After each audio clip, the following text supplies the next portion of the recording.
बिस्मिल्लाहिर्रहमानिर्रहीम। अस्सलामुअलैकुम। I hope आप सब खैरियत से होंगे। We studied in the previous lecture chapter number 9 chemical equilibrium, and the topics were complete and incomplete reactions, reversible and irreversible reactions, forward and reverse reactions. Today we are going to study example of calcium carbonate, chemical equilibrium state, graph representing dynamic equilibrium, which is on page number 4 and 5 of your textbook. Before going toward that, let me recall the previous concept, which was about reversible and irreversible reactions. In that, we saw there was a chemical reaction. Reactants react to form products. What are reactants? The elements or compounds which are present on the left side, we call that reactants. They react together and they form products. So the reaction moves from left to right in forward direction, and this is irreversible reaction. And these are complete reactions. So whenever you see a chemical reaction, the element or compound which is present on the left side, it is a reactant, and the other one will be the product which is on the right side, which we get as a result of the chemical reaction between reactants. दूसरी बात जो हमने इसके साथ study की, which was reversible reactions, and we saw a double-headed arrow. Today we will be studying example of calcium carbonate in detail, which will also remove all of our questions regarding reversible and irreversible reactions. So let's move toward our topic. Calcium carbonate. There are two different conditions. This reaction can be reversible, this reaction can be irreversible depending upon the conditions. Today we are going to see this, what kind of condition will make this reaction reversible and what kind of conditions will make this reaction irreversible. So here we see that we have calcium carbonate, और अगर हम इसको heat करते हैं, on heating we get calcium oxide and carbon dioxide gas. You can clearly see that this has a single arrow, and this means it is irreversible reaction. As this reaction is happening in an open container, तो जैसे ही हमारे ये reaction होंगे, हमारा product तैयार होगा, which is calcium oxide and carbon dioxide. Carbon dioxide एक gas है, सो ओपन कंटेनर होने की वजह से this gas will move outward. Here you can clearly see that the calcium oxide is solid, which will stay in the container. जबकि carbon dioxide एक gas है, so it will move out. तो इस तरीके से हमारे reactants प्रोडक्ट में change होंगे, and this is irreversible reaction. क्योंकि हमारे प्रोडक्ट्स कंप्लीटली तैयार हो गए, और हमने वो, अगर हम कार्बन डाइऑक्साइड को सेपरेटली कलेक्ट करना चाहते हैं, वो भी हम कर सकते हैं. So here it is that when calcium carbonate is heated in an open flask, तो इसका मतलब है for a reversible reaction to happen, for an irreversible reaction to happen, we need an open system. Open system में एक irreversible reaction easily perform किया जा सकता है, और in case of this calcium carbonate और जो है ये फॉरन से डीकम्पोज होके, and this is reactant on the left side. Decompose होने पर product calcium oxide and carbon dioxide. Carbon dioxide being the gas, it will move out of the system, और इस वजह से हमारा रिएक्शन कंप्लीट हो जाएगा and the reaction goes to completion. लेकिन अगर क्या हो कि हम इस सिस्टम को क्लोज कर दें, ये जो हमारा कंटेनर है या हमारी फ्लास्क है, अगर हम इसको बंद करके फिर हीट करें, what will happen next? So let's see. In that case, अब चूंकि कार्बन डाइऑक्साइड के निकलने के लिए हमारे पास जगह नहीं है, तो अब ये रिएक्शन रिवर्सिबल हो जाएगा. Now calcium carbonate on heating, हमारे प्रोडक्ट बनेंगे calcium oxide plus carbon dioxide. The reactants will move in forward direction and it will form products. लेकिन चूंकि कार्बन डाइऑक्साइड के एस्केप होने के लिए जगह नहीं है, कार्बन डाइऑक्साइड दोबारा से कैल्शियम ऑक्साइड के साथ रिएक्ट करके अगेन कैल्शियम कार्बोनेट को बना देगी.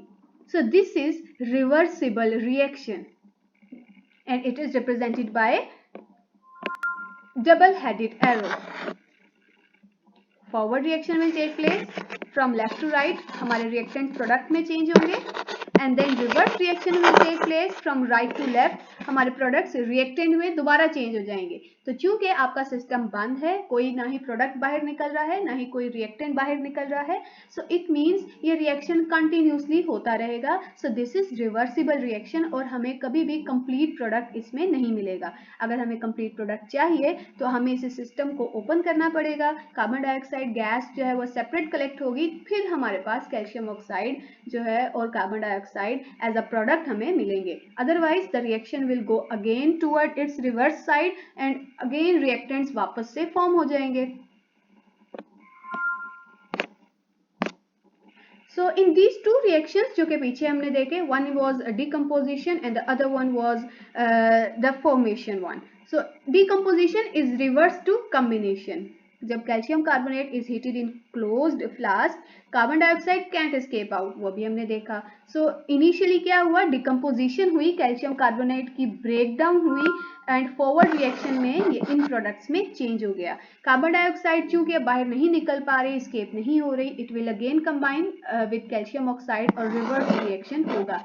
स्टार्टिंग में कैल्शियम कार्बोनेट चूंकि क्वांटिटी आपने रिएक्टेंट अंदर रखा है, तो स्टार्टिंग में कैल्शियम कार्बोनेट की क्वांटिटी बहुत ज़्यादा है। आहिस्ता आहिस्ता क्या होगा, कैल्शियम कार्बोनेट रिएक्टेंट्स में चेंज होना शुरू हो जाएगा। तो इसका मतलब एट द बिगनिंग अभी जब आपने रिएक्टेंट रखा, सिस्टम बंद किया, हीट किया, your speed of forward reaction will be very fast. लेकिन जैसे जैसे कैल्शियम कार्बोनेट खत्म होता जाएगा और वो प्रोडक्ट्स में चेंज होता जाएगा, तो इसकी स्पीड कम हो जाएगी, बिकॉज कैल्शियम कार्बोनेट की क्वांटिटी कम हो गई है। अब जैसे ही हमारे प्रोडक्ट्स तैयार हो गए और अब उनके लिए बाहर निकलने के लिए जो है वो जगह अवेलेबल नहीं है और ना ही हमने हमारे प्रोडक्ट्स को सेपरेट किया है, the products will again react back. और अब क्या होगा, अब रिवर्स रिएक्शन की स्पीड तेज हो जाएगी और फॉरवर्ड रिएक्शन की स्पीड स्लो हो जाएगी। So this is a reversible reaction. So we have chemical equilibrium state which is the further thing for reversible reaction. जब कभी भी हम इक्विलिब्रियम के बारे में वर्ड सुनते हैं तो हमारे जो माइंड में सबसे पहला क्वेश्चन या सबसे पहली जो एक चीज क्लिक करती है, it is that it is a balanced reaction और anything which is balanced we call this equilibrium. You have studied this in your physics book in class 9, equilibrium and its conditions and all. तो बिल्कुल वही, equilibrium का मतलब है balanced. अब अगर वो डिफरेंट बैलेंस है, वो हम उसको डिफरेंट मेथड्स के जरिए से अचीव कर सकते हैं। इन केस ऑफ केमिस्ट्री बैलेंस क्या है कि जितनी स्पीड में, जितनी ज़्यादा क्वांटिटी में रिएक्टेंट्स प्रोडक्ट में चेंज हो रहे हैं, उतनी ही क्वांटिटी में जब प्रोडक्ट्स रिएक्टेंट में चेंज होना शुरू हो जाएंगे, उतनी ही स्पीड के साथ इस तरह का रिएक्शन जिसमें अब जितनी क्वांटिटी में रिएक्टेंट्स मौजूद हैं उतनी ही क्वांटिटी में प्रोडक्ट्स मौजूद हैं और reaction continuously forward and reverse चल रहा है, we call this chemical equilibrium state. In this, the rate of forward reaction, the quantity of the reactants, the speed of the forward reaction is same as the rate of reverse reaction, the quantity of products converting into the reactants, the speed of converting the products into reactants is same. तो इस तरह से and पे आपको equal quantity में दोनों चीजें मिलेंगी और इसे हम क्या कहेंगे, केमिकल इक्विलिब्रियम स्टेट। और इसके लिए आपके पास दो पॉसिबिलिटीज हैं, the one is static equilibrium and the other one is dynamic equilibrium. Static means stopped, cease to proceed. ऐसा equilibrium जिसमें further movement नहीं है। For example, a building है, अब बिल्डिंग जो है वो बिल्कुल सीधी है, हालांकि बिल्डिंग के ऊपर ग्रेविटी एक्ट कर रही है, उसके ऊपर और भी डिफरेंट फोर्स एक्ट कर रही हैं, लेकिन क्या है वो फिर भी न्यूट्रल रहती है, स्टेबल रहती है। तो उसकी चूंकि जितनी भी फोर्सेज है उसने ओवरऑल कैंसिल कर लिया, तो इस तरह के इक्विलिब्रियम को हम कहते हैं स्टैटिक इक्विलिब्रियम। इन केस जब forward and reverse reaction chemistry में कोई भी केमिकल इक्वेशन हो रही है और वो कंटिन्यूसली हो रहे हैं, फॉरवर्ड की रिएक्शन की डायरेक्शन है लेफ्ट टू राइट और रिवर्स की जो डायरेक्शन है it is right to left, so we call this dynamic equilibrium. Dynamic means moving. In this case, the rate of forward reaction is equal to the rate of reverse reaction. The definition is important. Mark it for short question. Next we have the example that will easily explain us the static and dynamic equilibrium difference. Here you can see that two childs are sitting on a seesaw. As you can see, वो उनके wait और उनकी force ने इसको balance कर दिया है इस पॉइंट पे, और अब इस वक्त दिस सीसा is not moving, this is static equilibrium. लेकिन अगर आप यहाँ देखें, in person is moving up the escalator और एस्केलेटर डाउन मूव कर रही है, दोनों मूव कर रहे हैं लेकिन इनकी डायरेक्शन ऑपोजिट है. This is dynamic equilibrium. Let's take another example as well. Here we have a person is balancing a straw on her finger, on his finger. तो आप देख सकते हैं कि उसने बैलेंस किया हुआ है चूंकि, और ये मूव नहीं कर रहा. This is static equilibrium. But in this case a person is throwing the ball upward. The ball will move up and then it will come back. The direction is opposite. This is dynamic equilibrium.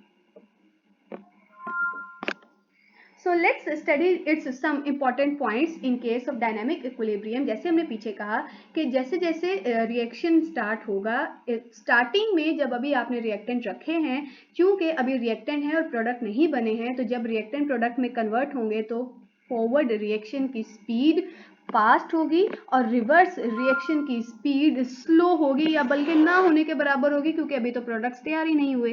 जैसे ही products तैयार होना शुरू हो जाएंगे, Aahista Aahista Aahista Aahista products reactant में change होना शुरू होंगे, तो आहिस्ता आहिस्ता क्या होगा, फॉरवर्ड रिएक्शन की स्पीड स्लो हो जाएगी and the reverse reaction it will speed up, और इवेंचुअली दोनों की स्पीड बराबर हो जाएगी and we will call this dynamic equilibrium. As you can see here in the graph that forward reaction, क्योंकि रिएक्टेंट की क्वांटिटी ज़्यादा थी तो अब क्या है कि इसकी स्पीड बढ़ती जाती है और आहिस्ता आहिस्ता आहिस्ता आहिस्ता कम होती जाएगी, और जबकि जो है वो रिवर्स रिएक्शन की स्पीड पहले कम थी, आहिस्ता आहिस्ता आहिस्ता उसकी तेज़ होती जाएगी और अल्टीमेटली दोनों की स्पीड, दोनों का रेट जो है वो बराबर हो जाएगा. So in case of hydrogen iodide, the example you studied previously, what we saw in that example, that hydrogen reacts with iodine. This is hydrogen and this is iodine reacting together and we will have hydrogen iodide. 2 times hydrogen iodide. इस वक्त क्या है, the iodine is in purple color. जब product तैयार होगा तो product होगा colourless. Forward reaction, speed is high at the start plus it is moving from left to right. तो बेसिक आपको जो फॉरवर्ड रिएक्शन की डेफिनेशन क्या है, the reaction in which the reactants will react together and they will move from left to right, and this is forward reaction. At the start its speed is very fast, but जैसे जैसे reaction continue करेगा the speed will slow down. Example, the reaction between hydrogen and iodine will give hydrogen iodide. लेकिन अब क्या है, if hydrogen iodide again decomposes into its products, which into its reactants, which is hydrogen and iodine, now this is reverse reaction. The products recombine or decompose to form reactants. The reaction is moving from right to left and its speed will be negligible at start, but at the end जैसे ही reaction जो है वो continuously चलता रहेगा, Aahista Aahista the speed will increase. So here the example of hydrogen iodide is mentioned for graph. Forward reaction, reverse reaction दोनों हो रहे हैं. जब इनकी स्पीड इक्वल हो जाएगी और इनकी डायरेक्शन क्या होगी, opposite, we will achieve dynamic equilibrium state. और in that condition hydrogen iodine और हाइड्रोजन आयोडाइड की क्वांटिटी, कंसंट्रेशन सेम हो जाएगी, कांस्टेंट हो जाएगी. यानी कि आपको ऐसा लगेगा जैसे रिएक्शन हो ही नहीं रहा, बट हकीकत में रिएक्शन हो रहा है, लेकिन रिएक्शन होने की स्पीड, फॉरवर्ड रिएक्शन होने की और रिवर्स रिएक्शन होने की स्पीड क्या है, सेम है. So we studied today about the reversible reaction in detail. आज हमने रिवर्सिबल रिएक्शन को बहुत डिटेल में डिस्कस किया using the example of calcium carbonate and hydrogen iodide, जिसमें हमारे पास अब एक न्यू टर्म हमने डिस्कस की which was dynamic equilibrium. Mark important definitions on your topics, which is of dynamic equilibrium and the graph representing dynamic equilibrium, the forward and reverse reaction examples. आज के लिए बेटा इतना ही. आई होप आप लोगों को अच्छी समझ आ गई होगी. Thank you and Allah Hafiz.